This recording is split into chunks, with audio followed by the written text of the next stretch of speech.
sa Divisoria. Ano, Divisoria? Divisoria tawag ko sa Lucky Plaza.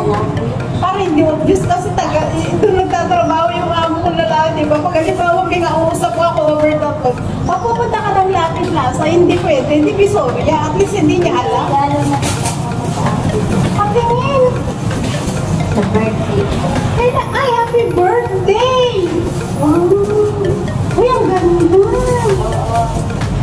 Ano yan? Ganda ng regalo ng kanyang asawa, guys. Saan? Sa plastic. Sa Manila. Hindi, ilulugan namin yan. Ay, di naman ba ito? Ganun dito. Kasi malayo na siya eh. Hindi, nagkataon lang yan. Ikaw, pwede ko magulog yan. Hindi. I-try ko nga dito kasi may voucher ako eh. Hindi ko kami nangungutang ako dyan. Ay, yan. Oo. Dito ko na sana. Mataas.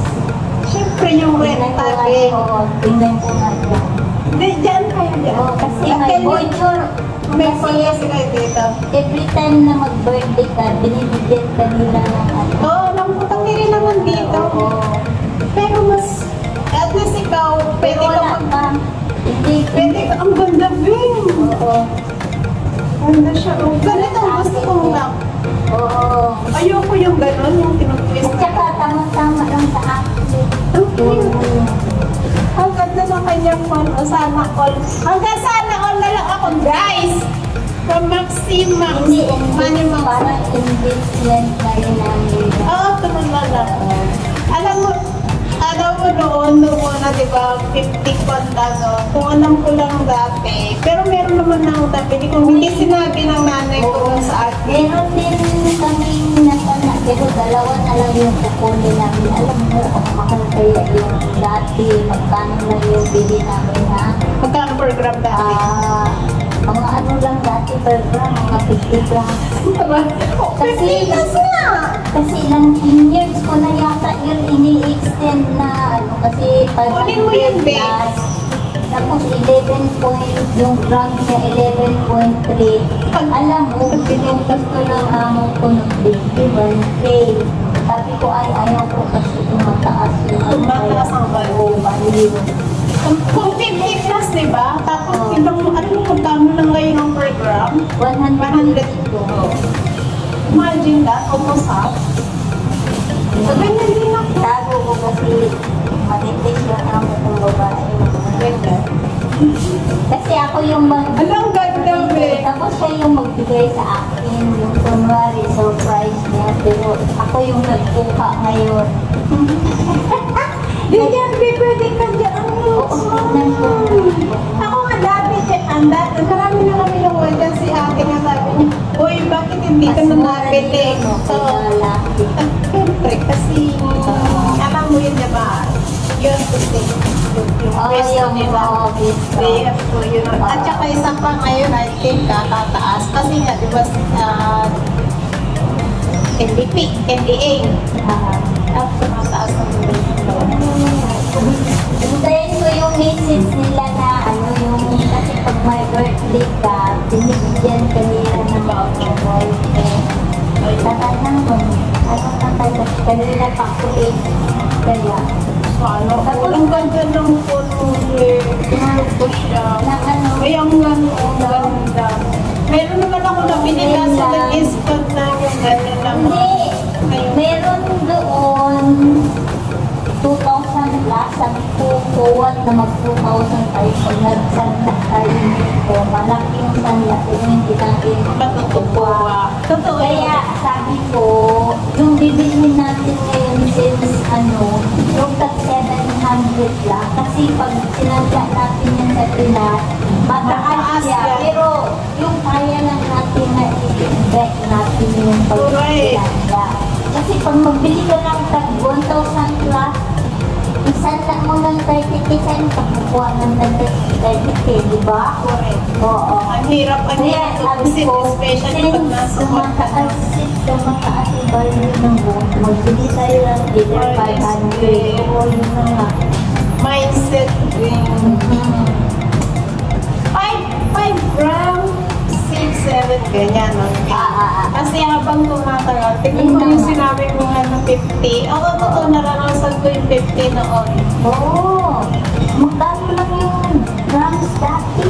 Yung 10 years ko na yun, nire-renew kasi 500 plus yung sanila ko dati. Pero pag isang lang mo ngayon yun, taas. Na, oo. Kasi nakon ko yung sabi ko, nung una hindi ako marunong, sabi ko gano'n. Di ba yung dating nagbili ko mga alas, kasi nga di ba nag-aabon ako dati. So yung komisyon ko sa abon, binibili ko ng alas. Parang mahal pa nga naman yung 50. Sabi ko, ano ba? Pero parang alam mo yun, di ba? Oh. Pero hindi ko in-expect at never ko inisip na tataas. Gusto mo na saging?